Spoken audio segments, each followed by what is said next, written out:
Baby Wisp opened in July of 2013, so we're about 8 months old. We're coming up our 1-year anniversary. We specialize in baby and toddler accessories. We aim to be baby's first hair accessory.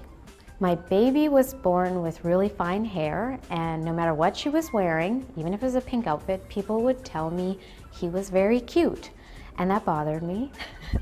And so I started making some elaborate hair accessories for her. I was on mat leave, and so I started selling them at the Edmonton farmers markets. And then I saw a huge demand there. I would sell out on the weekends, and stores approached me to carry the product, and it's just taken off from there.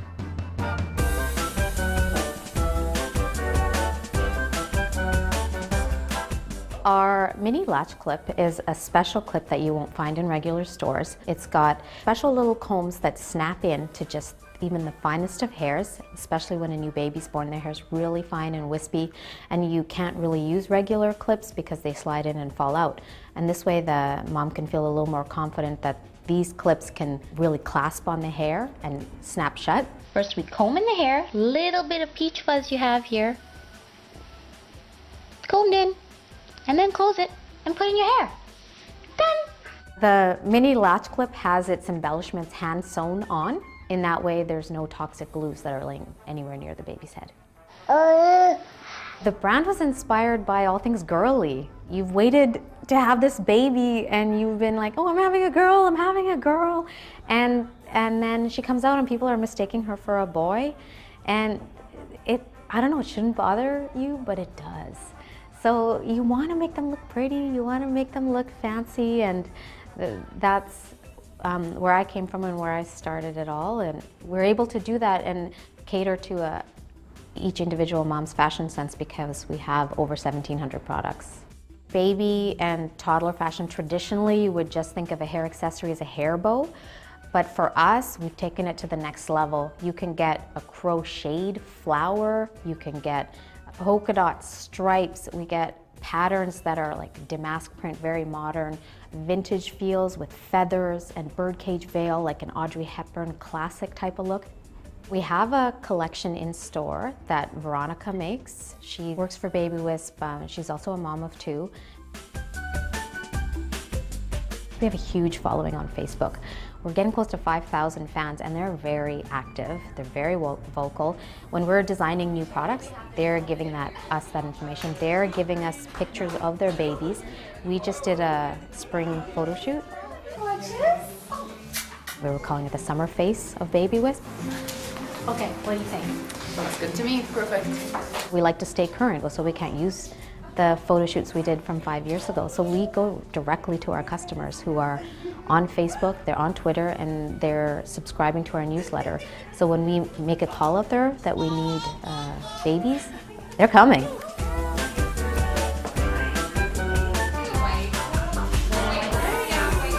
The Longbranch neighborhood is up and coming. Just in the time I've been here for 6 months now, there's been 3 new coffee shops that have opened up in the last 6 months.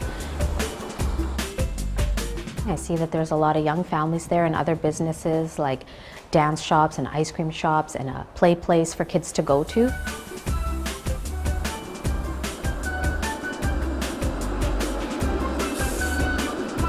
It's really a young neighborhood, and it's really close to my house, so it's kind of an easy commute for us too. And the space is just beautiful. It's a nice, airy, open. We've got Lakeshore Boulevard right in front, so the drive-by traffic sees us, and we were able to really get our brand stamp on the building. We're trying to create a boutique-y feel. I have great staff, but I think a lot of small business owners struggle when they don't have good people. I was able to go away for March break and the shop stayed open. And the marketing went on, and the social media went on, and orders were going out the door, and our online sales is pretty successful too, and the customer service has been stellar. People generally love our product because they work. It is really difficult to find a product that stays in baby's hair and that mom really likes and fulfills all those parts of it. And I think that really is our success, just even from being in the farmer's market and having stores approach me and then coming back for repeat orders because they're selling out, and then word just gets out. And I mean, that's how we have almost 400 stores carrying the product.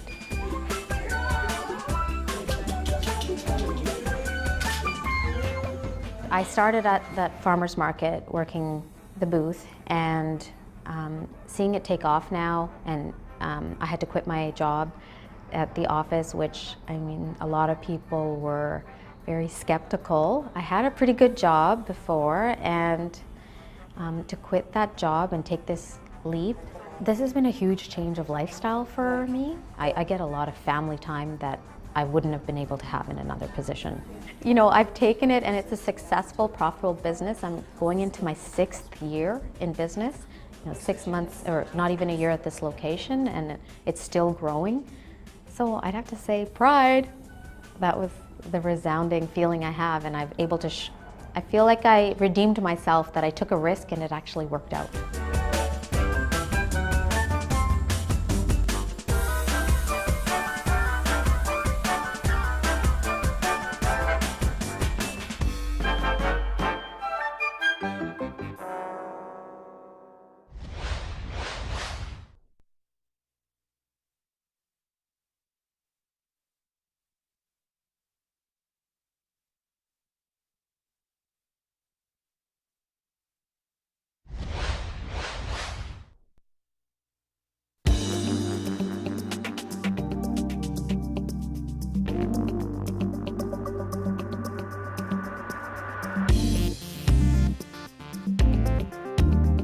Humber College's graduating fashion class is putting on a production called Go Beyond the Dream. It's a fashion show debuting all of recent looks from different designers, and it's a way for the graduating class to showcase some of their skills that they've learned.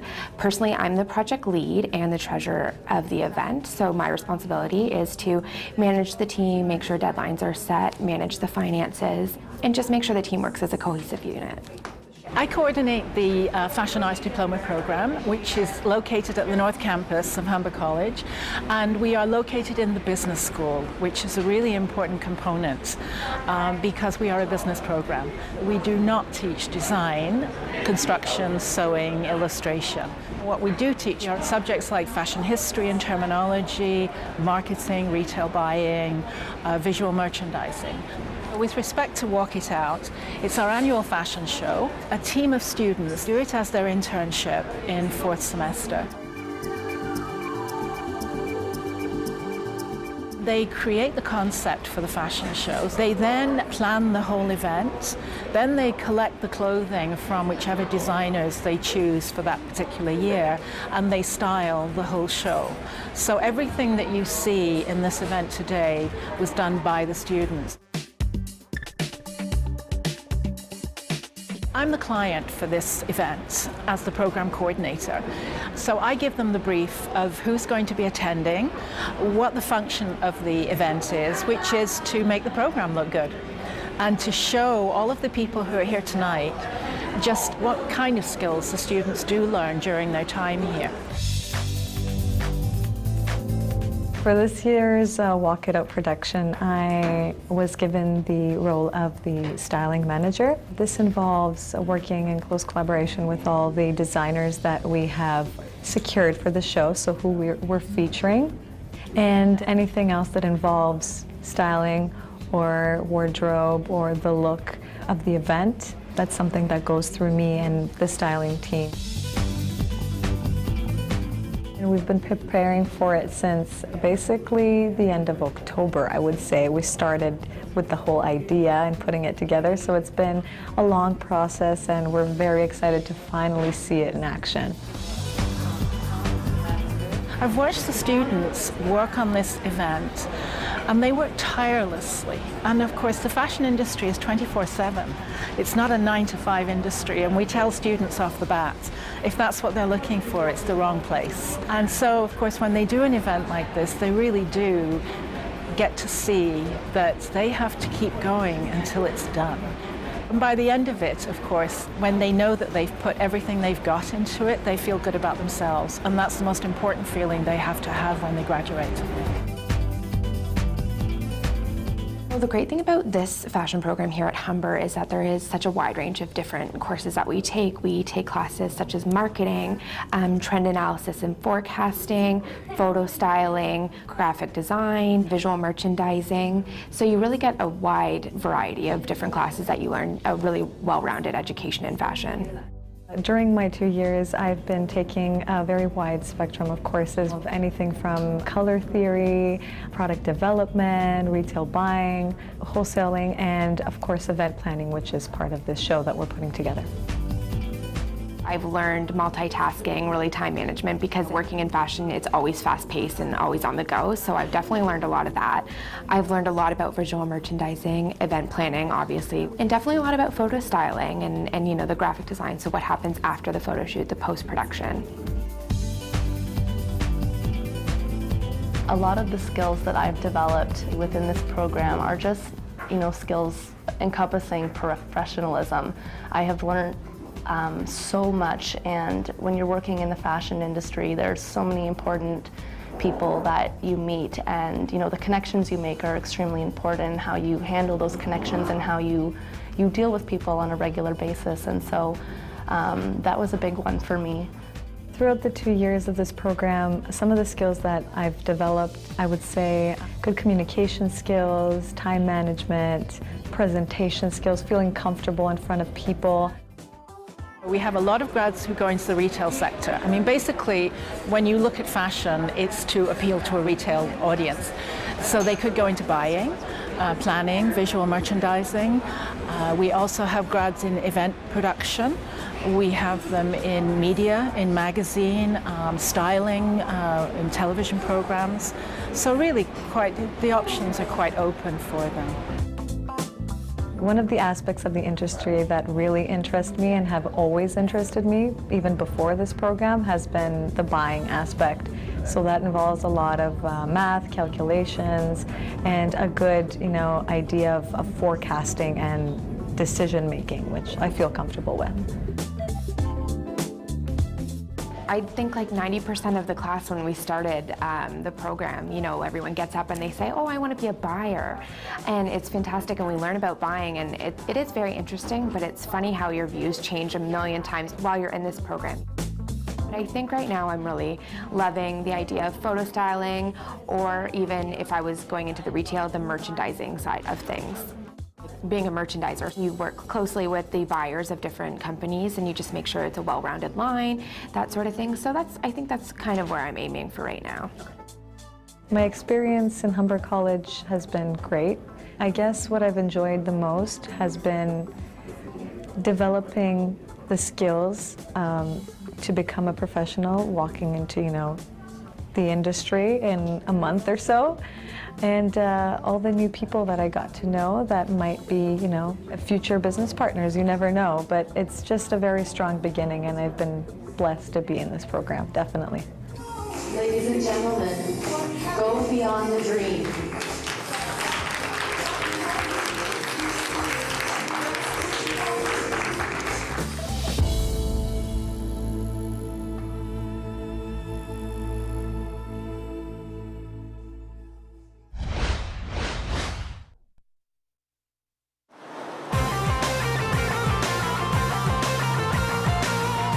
It's not your regular pizzeria. We're not Italian or Irish Canadian. We wanted to celebrate the fact that we are Canadian, and we wanted to give it a Canadian flavor. So as you can see, our menu has all Canadian names. We're celebrating Canada. We're so happy that we managed to get visas to come here. We've lived here for over 20 years, and we love this country. Our sauce is a recipe I learned personally in Italy. The dough is about 120 years old as a recipe from Giffone, just outside Naples in Italy, where I worked for just over a year when I was very young. Brought that to the UK, and now I'm bringing it to Canada. Chris is my nephew, and pizzerias have been in our family for years. My sister is married to an Italian. My first job was in my sister's pizzeria in London, England. I'd come over from Dublin for the summer and work there, and the same with Chris. Chris's forte is the catering business. He's worked in the catering business for 20 years, and he's a new immigrant to Canada and was looking for a job, and I said, you know, forget about the job, let's open a place together. So far so good, it's been great. I'm really thrilled with what we've created. I think we're a great partnership. 850 is a local pizzeria. We're locally sourced products. We have fresh ingredients. We use local butchers. And we have Canadianized all our recipes by taking a classic, so our rocket, which is mozzarella, tomato, Parma ham, it should be, and Parmesan cheese. And we've used locally cured ham. We've used locally fermented cheese. And our fior di latte is again from Ontario. We have the Lord Stanley, which is a homage to obviously the cup. My favorite pizza is the David Boland. David Boland is a local Mimico boy, a hockey player, scored the winning goal last year's NHL final. We have the O Canada. The O Canada is a mixture of egg, bacon, and we didn't use just normal bacon. We added a special ingredient, maple. So our bacon is mapleized. And then we have a soft egg, which is unusual for Canada, and a lot of our customers are finding it a real treat. My personal favorite pizza is not on the menu. It is the Canuck with a soft egg, surprise, surprise, and hot green peppers.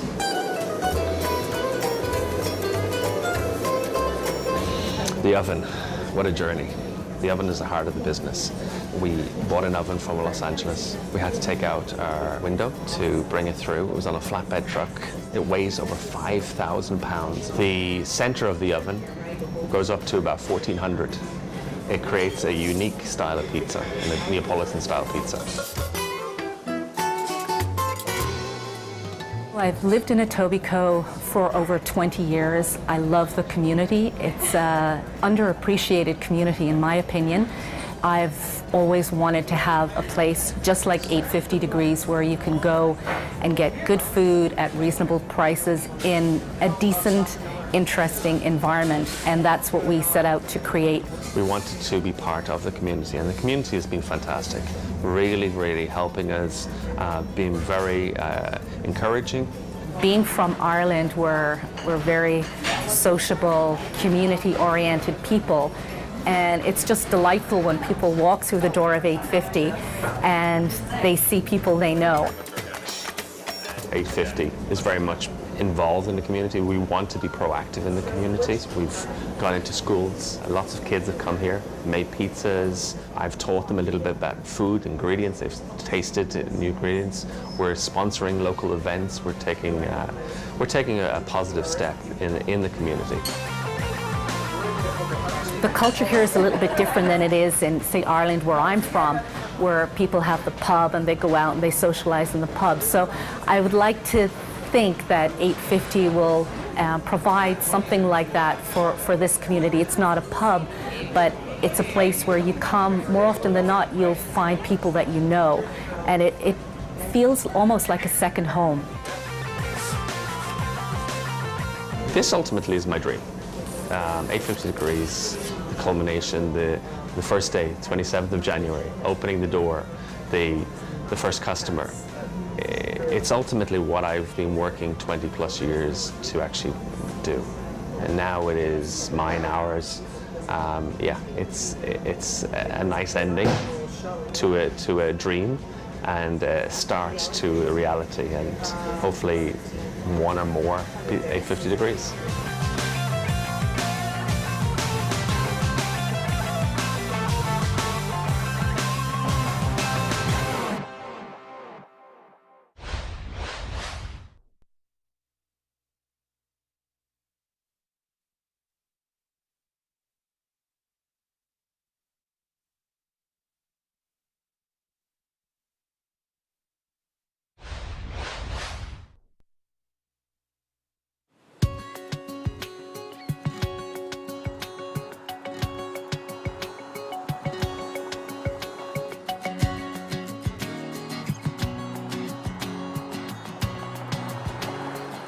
Oxygen Bike Company is your neighborhood family bicycle store. We cater to everybody with a $400 budget, which is just above, say, department store, all the way up to about a $5,000 or $6,000 budget. There are other shops that carry to higher end racers, but we're your typical neighborhood sort of family bike shop that most people can afford. There's two parts of the business. There's the spinning component, so training, and there's also the bicycle retail store. We opened the spinning studio in December of 2011, and we opened the bicycle store in February of 2012. What makes us different at Oxygen is, first of all, we're Canadian-only bicycles, so Norco, Rocky Mountain, and Opus, all Canadian bicycles with Canadian warehouses, Canadian engineering departments, Canadian sales. Realistically, the bicycles are often made offshore, but it's done with Canadian administration. The other thing that we do is when you buy a bicycle from us, as long as you own that bicycle, we'll provide tune-ups for free. Most shops will offer you 1 year or 90 days or something like that. So our take is, you've been kind enough to buy a bicycle from us, we will maintain that bicycle for as long as you own it. No receipt, we know it's one of our bicycles, and we're just happy to have that customer come back in. We get all kinds of different people coming in because everybody has a bicycle, and we don't say no to anybody. In the neighborhood, with us being on the lakeshore right here, we are the bike shop that hands out water and bananas for free to every cyclist that comes by here on a Saturday and Sunday. So everybody knows who we are. I have a truck with a big logo on it. It's parked in front of my driveway. I don't hide from who I am. Everybody knows where I live, and my wife calls me the mayor of Longbranch, which is our little section here within Etobicoke. I was a corporate guy, and I had a desk job. I was director of marketing, and it was good, very lucrative. I was able to afford many things, but I had a bad day at work, and I came home one day, and my wife said, "You need to open up your own business." And I said, "What do you think I should do?" And she said, "What do you love?" And I said, "Anything on wheels." So I didn't want to be a used car dealer. So I opened up a bicycle store, and it just made sense with the lakeshore being right here, with the amount of people, the commuters and the weekend cyclists. It just made a lot of sense to open up something that I know a lot about, and coming from a business background, it seemed to make sense. I live in the area, and if you're going to open up your own business, you should always do it in your backyard. And I know the area, I believe in the area, there's lots happening here. So if you're going to open up a business, the lakeshore is the next up and coming place in Toronto. I'm a former participant of the Ride to Conquer Cancer, and the reason I don't participate in the actual ride anymore, the shop plays a more strategic role in the ride now. So the shop is an outfitter. By definition, what that means is that we provide discounts to the people who are participating in the ride, and also we are an outfitter in terms of the technical aspects. So during the actual ride, our shop and our technicians will be out there doing free tune-ups, free tire replacements, or tube punctures, just to get people able to finish for the people who are riding from Niagara Falls to Toronto. Personally, I'm an ambassador for the Ride to Conquer Cancer. And what that means is I can speak about it, I explain what's going on, how to ride, how to prepare. And then, like I said, we also have a spinning studio built into the store here. So we offer free training for people who are doing the Ride to Conquer Cancer by doing a 2-hour ride, so they can train and get themselves up to speed for that 120 kilometer a day ride. Another thing that we do in the community is a beach cleanup, and every May there's needles and all kinds of debris and that sort of thing. So I put flyers around all of the neighborhood homes, and we all meet at 10 o'clock on a Saturday morning, and we just spend 2 hours, and with 100 people it's quite easy to get everything done quickly. So we have a beach that's clean and safe for our children to walk on. I believe in keeping our neighborhood clean and getting involved in the community to help out in that manner. Years ago, I went for lunch with a mentor, and he said he would rather be the captain of his own canoe than someone else's ship. And all of a sudden, that spoke to me, and I realized I don't need to be a big corporate entity. I can have my own entity that I know is 100% mine. If I don't like something, I can change it. So when you are the owner of a business, big or small, you have some control in your life that maybe if you don't own the business, you don't necessarily have that control. There's a big misperception that if you own a business, you're rich. I can say if anyone's ever thinking of opening their own business, make sure you've got the money to back it up and keep it afloat for the first couple of years. We're in year 3 now, and I'm just starting to pay myself the first salary. Do it in your backyard. Make sure that you let people know that you're there and you're not just there for the money, but you're doing it for a reason above and beyond the money, because the money's not there. So you better be passionate about what it is you do. And obviously I'm very passionate about bicycles.